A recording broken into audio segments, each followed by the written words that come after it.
আল্লাহ রাব্বুল আলামিন তার পরিচয় আয়াতুল কুরসি সার্বভৌমত্বের পরিচয় দিয়েছে, আল্লাহর পরিচয় দিয়েছে। আল্লাহ তিনি খালিক। মানব সৃষ্টির এবং পৃথিবীর সৃষ্টির ইতিহাস ঘাটলে মানুষের যদি কিসমত ভালো থাকে তাহলে আল্লাহর সান্নিধ্য, আল্লাহর অস্তিত্ব সম্পর্কে জ্ঞান তাকে আল্লাহ পাক দান করে দেন। সুবহানাল্লাহ।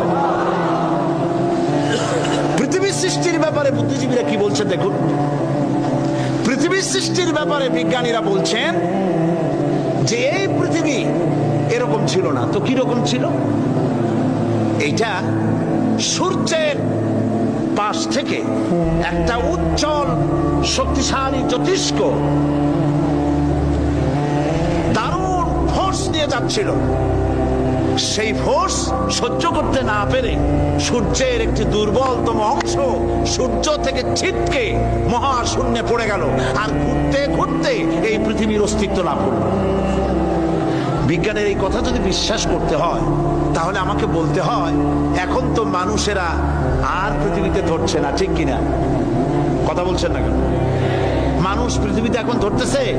বিভিন্ন দেশ খালি বলতেছে মানুষ কমাও, সন্তান কমাও, বিভিন্ন পদ্ধতি গ্রহণ করো, আর মানুষ বাড়ায়ও না, অস্থির হয়ে গেছে।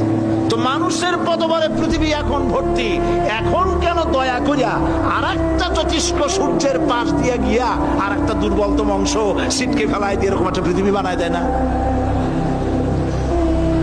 তার অর্থ হচ্ছে দুর্ঘটনার মধ্য দিয়ে যা হয় তা কখনো মানুষের গ্রহণযোগ্য হয় না, আর যা কিছু গ্রহণযোগ্য তা সবই পূর্ব পরিকল্পনা প্রসূত। যেমন দৃষ্টান্ত দিতে গিয়ে আমি বলি, দুটো গাড়ি মুখোমুখি হয়ে অ্যাক্সিডেন্ট করলো, কাঁচগুলো ভেঙে ভেঙে চুরমার হয়ে গেল। এই মুহূর্তে চশমায় লাগানো যায় এরকম একটা সাইজ করা কাঁচ পাওয়া যাবে কি? পাওয়া যাবে? রেলগাড়ি অ্যাক্সিডেন্ট হলো, হাজার লোহার টুকরা পড়ে গেল, এক্ষুনি একখান কোদাল, একখান খন্তা, একখানা শাবল, একখানা দা, একখানা বটি অথবা জুতোয় মারার মতো একটা ছোট্ট পিনও প্রস্তুত আকারে পাওয়া যাবে কি? তাহলে বোঝা গেল অ্যাক্সিডেন্টের মাধ্যমে যা কিছু হয় তা মানুষের গ্রহণযোগ্য নয়, যা কিছু গ্রহণযোগ্য তা সব পূর্ব পরিকল্পিত।